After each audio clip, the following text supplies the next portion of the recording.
Bonjour Mehdi Belhassen, Bonjour. vous êtes conseiller consulaire sortant, et vous venez nous rencontrer parce que vous avez décidé de vous représenter. Donc le but est de présenter votre équipe, votre bilan, votre programme et votre vision du rôle des conseillers consulaires euh, dans cette nouvelle organisation. Écoutez, on vous laisse vous présenter et présenter votre liste dans un premier temps. Merci beaucoup, Jean-Guillaume.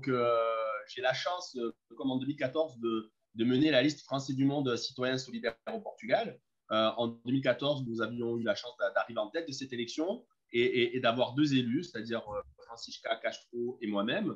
Nous nous représentons cette année et nous menons de nouveau cette liste avec la même, on va dire, la même philosophie, une équipe différente, mais qui correspond aux idées que nous défendons, qui correspond à la manière dont nous voyons le mandat et la manière dont nous voulons le construire.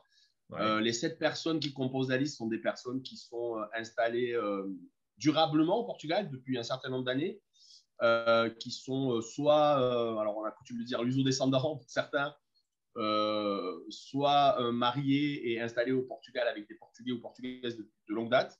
Voilà, donc ça correspond, on va dire, à la sociologie des Français du Portugal, même si elle a évolué ces dernières années. Il y a des gens qui sont installés, on va dire, entre 2016 et aujourd'hui. Il y a eu beaucoup d'arrivées et des Français du Portugal avec une nouvelle sociologie, une nouvelle philosophie, une nouvelle manière d'être et de faire. Un Donc, rajeunissement on a un essayé petit peu d'en de tenir la compte. population? Un rajeunissement de la population? Alors, il y a les deux phénomènes. Il y a effectivement, c'était le phénomène le plus visible, l'arrivée de retraités. Donc, on a une personne retraitée sur la liste, je viendrai plus tard.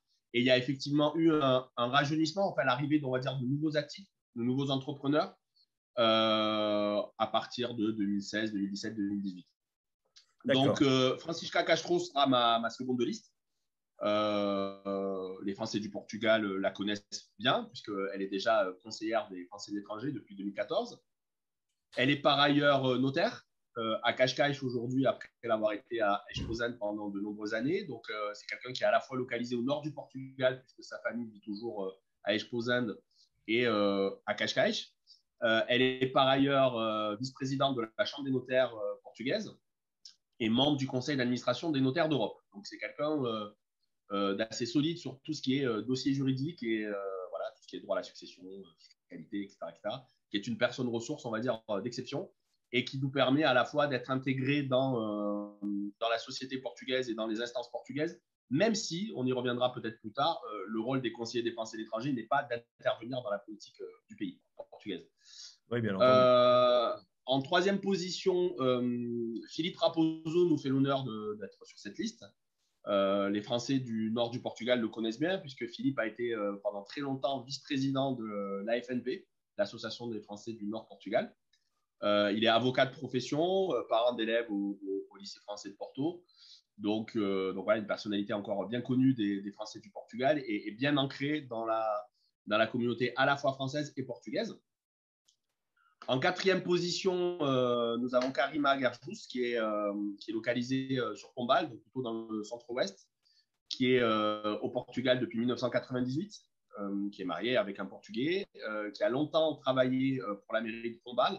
Donc, c'est pareil, même si ce n'est pas notre rôle, elle est quand même bien intégrée dans les arcanes, on va dire, administratives portugaises. Et ça peut être une chance pour les Français de cette région, d'autant plus qu'on déplore aujourd'hui la fermeture du consulat honoraire de l'ERIA. Donc, avoir une personne ressource qui est là depuis longtemps, intégrée auprès des autorités portugaises, je pense que c'est une vraie plus-value pour la liste et pour les Français du Portugal. Et c'est quelqu'un aujourd'hui qui est entrepreneuse, puisqu'elle a monté sa société il y a 2 ans. Voilà. En cinquième position, nous avons Pierre Guibert, qui est photojournaliste, bien connu sur Lisbonne, puisqu'il a dirigé pendant de nombreuses années la FCPE, donc l'association de parents une des deux associations de parents d'élèves du lycée français Charles Lepierre. Donc, il est effectivement très au fait de tous les problèmes de scolarité du lycée. Il a tout l'historique, on va dire, quelque part, de tout ce qui est chantier, augmentation des effectifs. Donc, même si moi, j'ai de mon côté un autre historique en étant Oui, enseignant au lycée, Oui, oui, a C'est quelqu'un priori. qui vient compléter, on va dire, l'équipe en termes de solidité sur les questions éducatives. OK. En sixième position, nous avons Karina Raposo, qui est aussi au nord du Portugal, qui est à Porto, qui est infirmière, qui fait partie de l'ordre des infirmiers au nord du Portugal. Euh, c'est quelqu'un d'important dans le sens où on voit aujourd'hui l'importance qu'ont pris les questions de santé et les questions sociales, notamment pour la population retraitée qui s'est installée au Portugal. Et donc, c'est une plus-value d'avoir aussi cette personne sur la liste, puisqu'elle est très au fait de ces questions, intégrée de par sa participation à l'ordre des infirmiers aussi aux entités portugaises. Donc, ça nous permet effectivement de relayer les dossiers du mieux possible et d'avoir des portes d'entrée dans les autorités portugaises, encore une fois, même si ce n'est pas notre rôle premier. Ça peut Et toujours enfin, servir. en septième position, nous avons Patrick Raffin, qui est un retraité qui se situe en Algarve. On va dire que c'est la personne la plus récente sur la liste, parce qu'elle est arrivée il y a 2 ans au Portugal. Et elle correspond effectivement à cette nouvelle sociologie des Français du Portugal. Donc, c'est on va dire une liste qu'on a voulu équilibrer, représentant les diversités des Français du Portugal, avec à la fois des fonctionnaires comme moi, des indépendants, des entrepreneurs, des retraités, des luso-descendants, des gens qui sont totalement intégrés à la vie portugaise et à la société portugaise, à la communauté portugaise. Donc, je pense que la richesse de cette liste peut nous permettre de mener à bien la mission, ce qu'on attend des conseillers des Français de l'étranger. Ok, et d'ailleurs, à ce propos, c'est peut-être le moment d'enchaîner là-dessus. Quelle est votre vision, votre définition du rôle des Français du Portugal? Qu'est-ce que vous proposez, vous, dans l'accomplissement de cette mission? Alors, je vous remercie de me poser cette question, puisque voilà, le débat le débat électoral a déjà démarré depuis quelques semaines, et c'est vrai que je peux être un petit peu surpris de ce que je peux entendre à droite ou à gauche en termes de définition du rôle des conseillers des Français d'étrangers. Le conseiller des Français d'étrangers, il a une compétence qui est définie par la loi. On donne un avis et on est consulté sur toutes les politiques publiques concernant les Français d'étrangers sur des thématiques particulières, à savoir l'éducation, les affaires sociales, l'emploi et la formation professionnelle et la sécurité. Euh, sur tout le reste, nous n'avons pas de compétences, ou si nous agissons, on va dire qu'on agit en tant que moi j'ai coutume de dire accélérateur D'accord. d'opportunités. Voilà. On essaye de mettre les gens en réseau, on essaye de faciliter leur arrivée, on essaye de leur présenter des gens quand ils ont tel ou tel souci, mais ce n'est pas notre champ de compétences. On joue souvent le rôle d'assistante sociale sans être réellement des assistantes sociales de la communauté française installée au Portugal ou à l'étranger.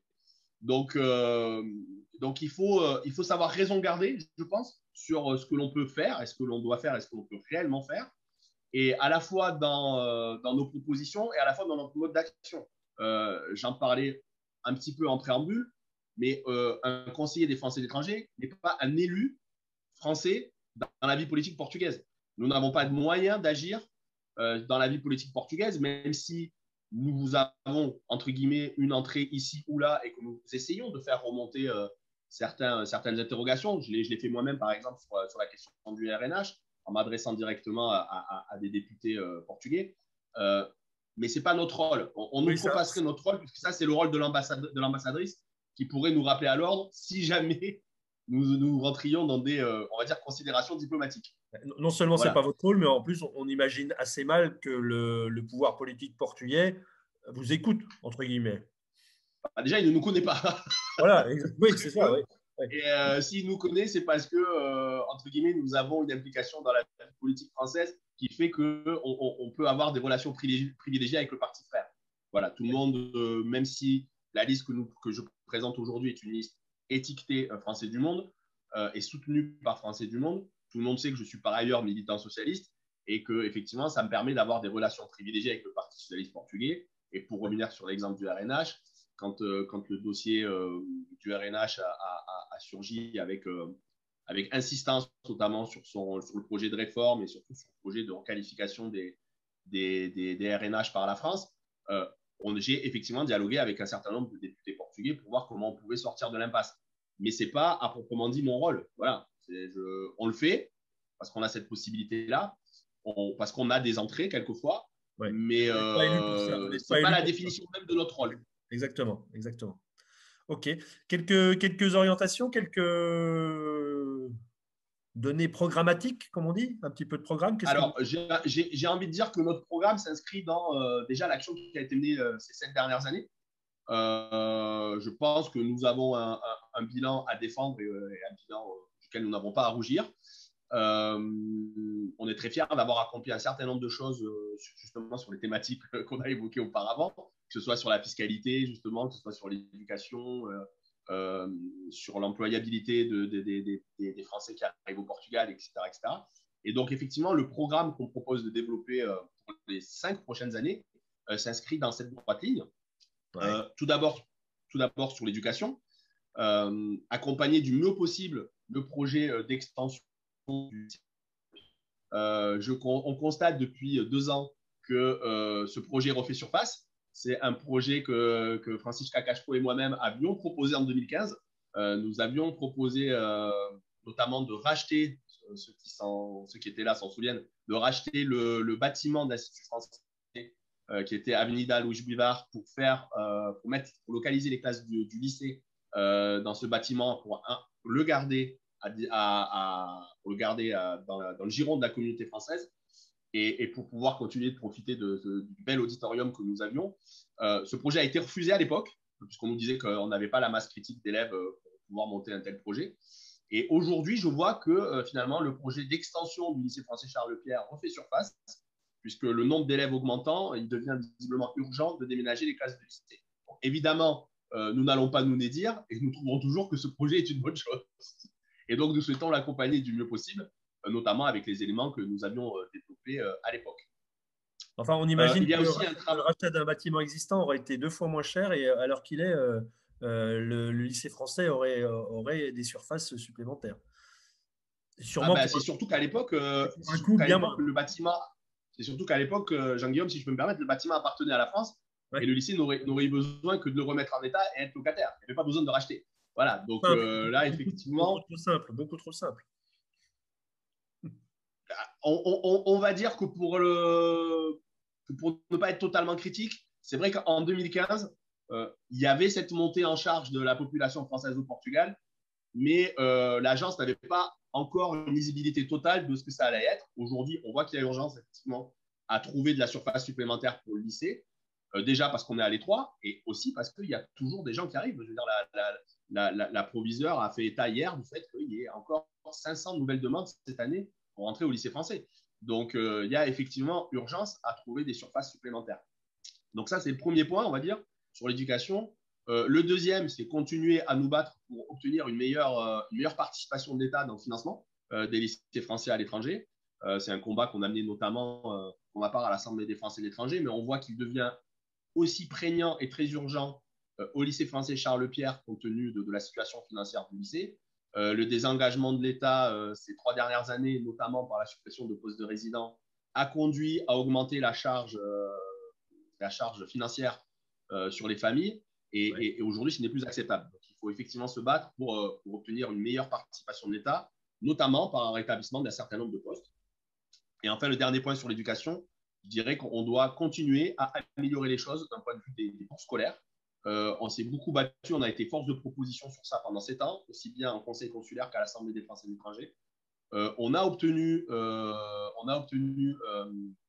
l'augmentation du seuil du patrimoine immobilier qui a été validé hier. C'était une proposition qu'on a fait en décembre. Donc, autrefois, le barème d'exclusion immobilier était à 250 000 euros. Depuis hier, il est à 300 000 euros.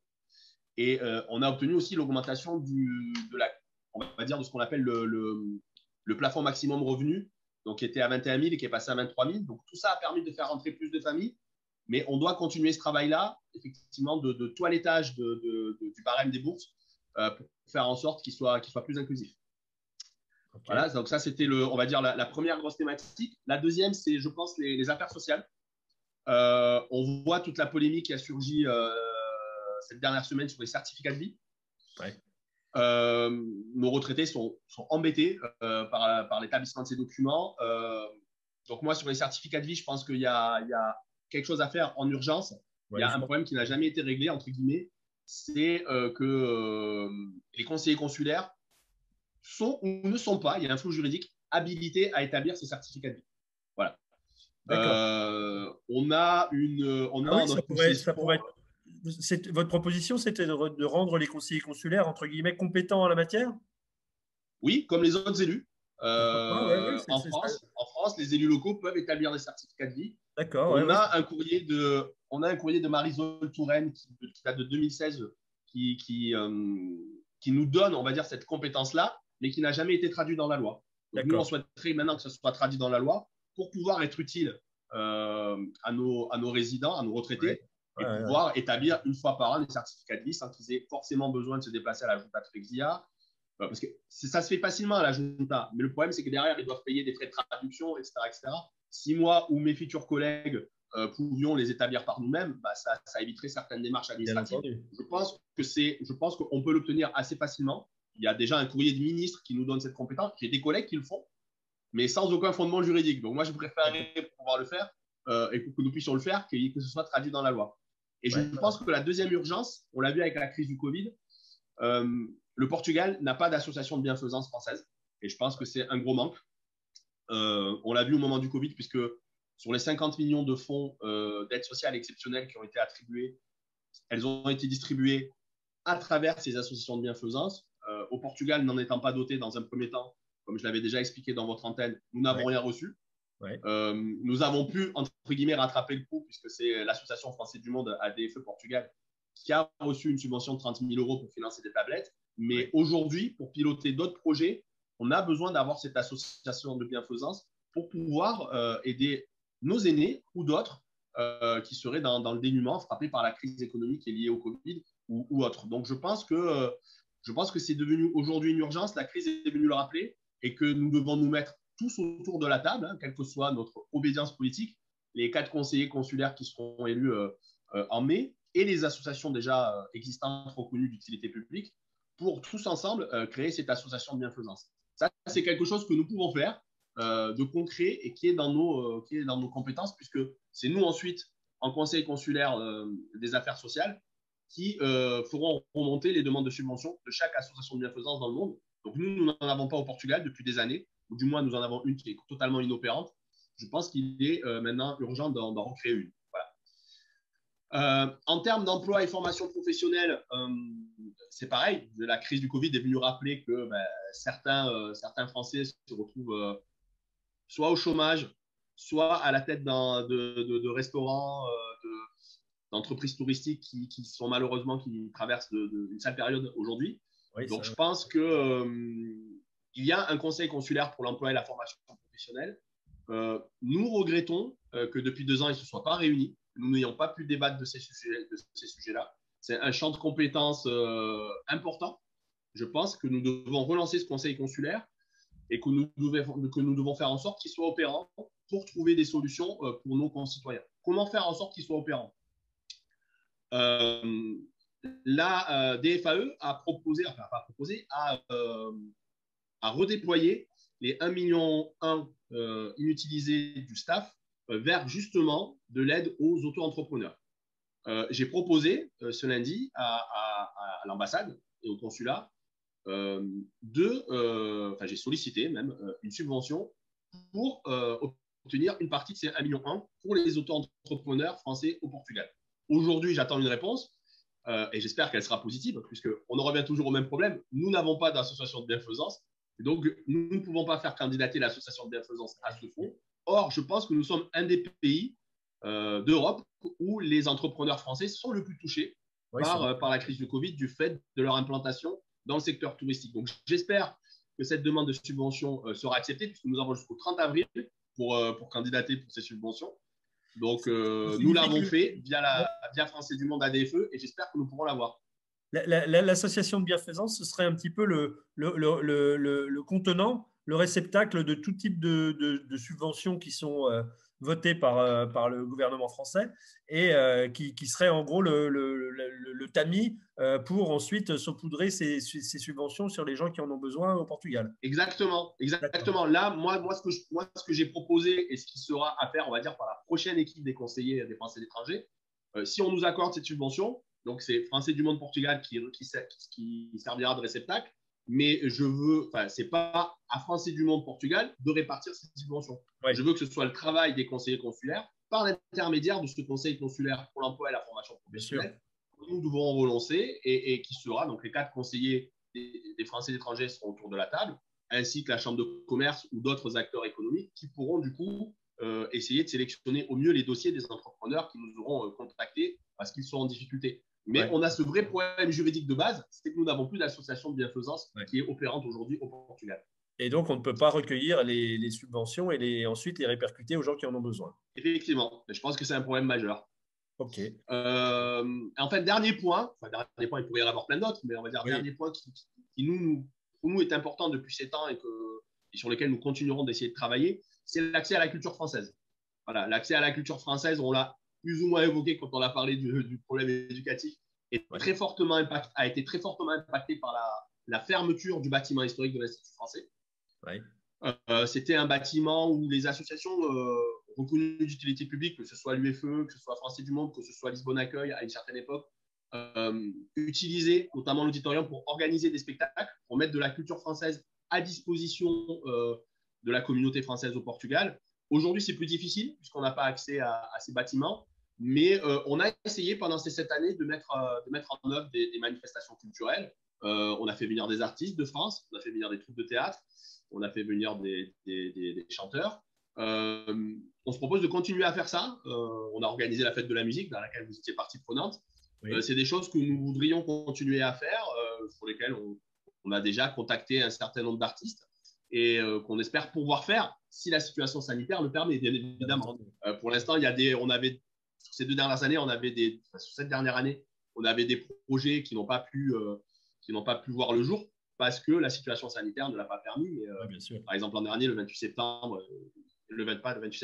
mars 2020, il y avait un artiste franco-suisse qui devait venir faire un concert. Malheureusement, on n'a pas pu le tenir puisqu'on s'est retrouvé en confinement et c'est quelque chose qu'on n'a pas pu reprogrammer. Mais voilà, on se propose de mettre à disposition, on va dire, notre modeste carnet d'adresses culturelles pour le mettre à disposition de la communauté française et essayer d'organiser des moments de convivialité et des moments d'accès à la culture le plus large possible pour la communauté française au Portugal. Eh bien, écoutez, merci Mehdi Benlassane pour cette présentation très exhaustive et très détaillée et de votre programme. Et puis, rendez-vous le 30 mai. Alors, rendez-vous le 30 mai pour le vote à l'urne. Rendez-vous du 21 au 26 mai pour le vote par Internet. Je rappelle que vos auditeurs ont jusqu'au 23 avril pour s'inscrire pour le vote en ligne. Je me permets une précision puisque j'ai la chance d'être président de la commission électorale. C'est que les personnes qui s'inscriront cette année pour voter au Portugal pour l'élection des conseillers des Français de l'étranger ne pourront malheureusement pas voter pour les élections régionales et départementales en France, si tant est qu'elles soient maintenues en juin. Puisque, vous le savez, il y a une réforme du code électoral qui fait que vous devez vous réinscrire jusqu'à 6 semaines avant un scrutin. Le délai entre les 2 scrutins est de 4 semaines. Donc, les personnes qui se sont inscrites le 23 avril pour voter au Portugal ne pourront pas voter en France, au régional et départemental. Je pense que c'est important qu'il faut le savoir. Absolument. Merci beaucoup, Mehdi. Merci à vous. À bientôt, au revoir. À bientôt. La French Radio. Portugal.